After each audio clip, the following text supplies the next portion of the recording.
SpaceX's lack of experience, $1.6 billion, overruled, could compromise safety. Armstrong testified against commercial spaceflight. No, I wish they would come and visit and see the hardware that we're doing here. And I think that would change their mind. You know, those guys are heroes of mine. There are many more ways to fail than to succeed. For a rocket, there's like 1,000 ways a thing can fail and like one way it can work. You could have a lot of rocket failures. Liftoff of the Falcon 9 rocket. 3, 2, 1. What I'm trying to do is to make a significant difference in spaceflight and help make spaceflight accessible to almost anyone. There need to be reasons to get up in the morning. You know, life can't just be about solving problems.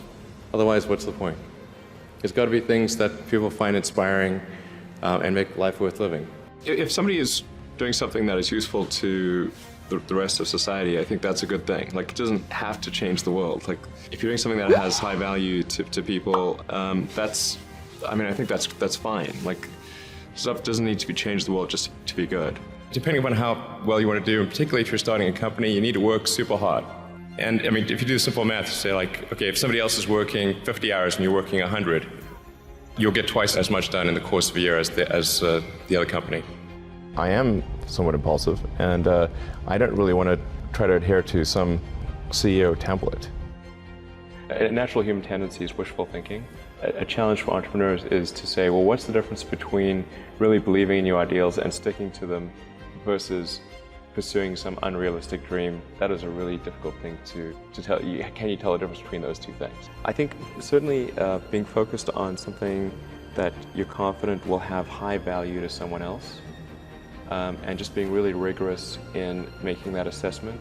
I think certainly extremely tenacious, and then just work like hell. I mean, you just have to put in, 80 to 100 hour weeks every week. I mean, I think it's like quite painful and difficult. So all those things improve the odds of success. I came to the conclusion that if we can advance the knowledge of the world, if we can do things that expand the scope and scale of consciousness, then we're better able to ask the right questions and become more enlightened, and that's really the only way forward. That's unreal. Space is hard, and rockets tend to fail, unfortunately. Even when you've got like a lot of really smart people working super hard to minimize the probability of failure, it's still there, and it's quite significant. And people have asked me like, well, why are rockets especially hard? And part of it is like everything has to work the first time. Like you can't do a recall, you can't patch it. It's like 9 minutes to orbit or it's over. You can never test the rocket completely in the environment that it's actually going to experience. You can't fully recreate something that's moving super fast in a vacuum on the surface of Earth. Like, you can only really recreate that in space. I mean, I think it's like quite painful and difficult, honestly, and it feels terrible. I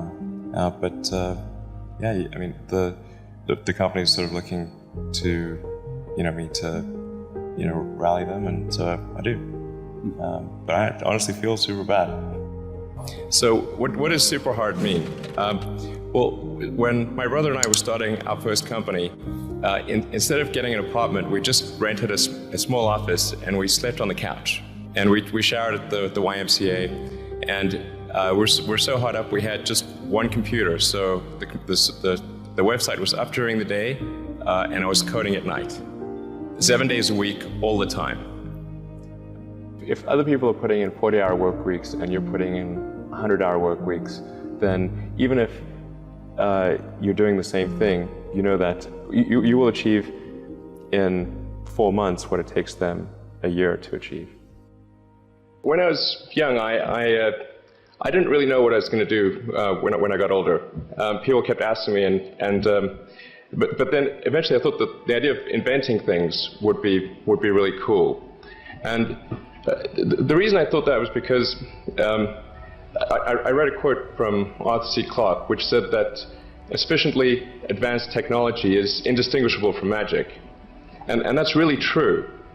If you go back, say, 300 years, The things that we take for granted today would be, you'd be burned at the stake for. Being able to fly, that's crazy. Being able to see over long distances, being able to communicate, having effectively with the internet a group mind of sorts, and having access to all the world's information instantly from almost anywhere on the earth. This is stuff that really would be magic, or would be considered magic in times past. In fact, I think it actually goes beyond that, because there are many things that we take for granted today that weren't even imagined in times past. They weren't even in the realm of magic. So it actually goes beyond that. So I thought, well, if I can do some of those things, basically if I can advance technology, then that's like magic, and that would be really cool.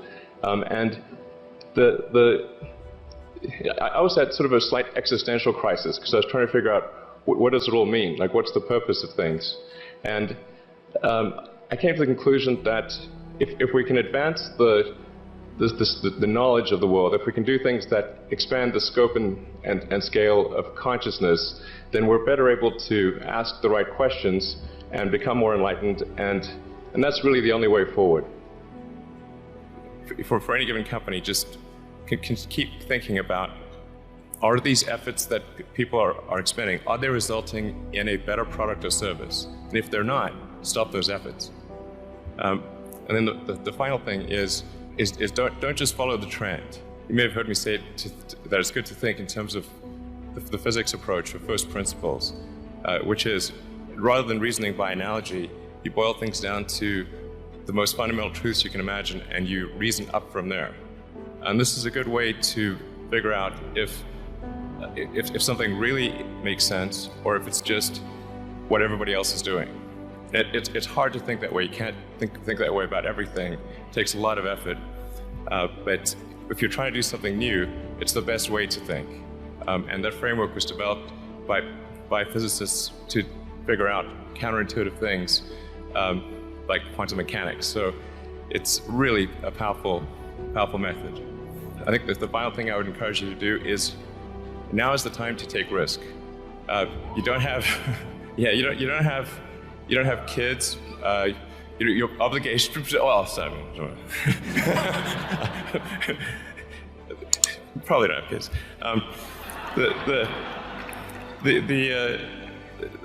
But as you get older, your obligations increase. So and once you have a family, you start taking risk not just for yourself, but for your family as well. It gets much harder to do things that might not work out. So now is the time to do that before you have those obligations. So I would encourage you to take risks now. Do something bold. You won't regret it. Thank you.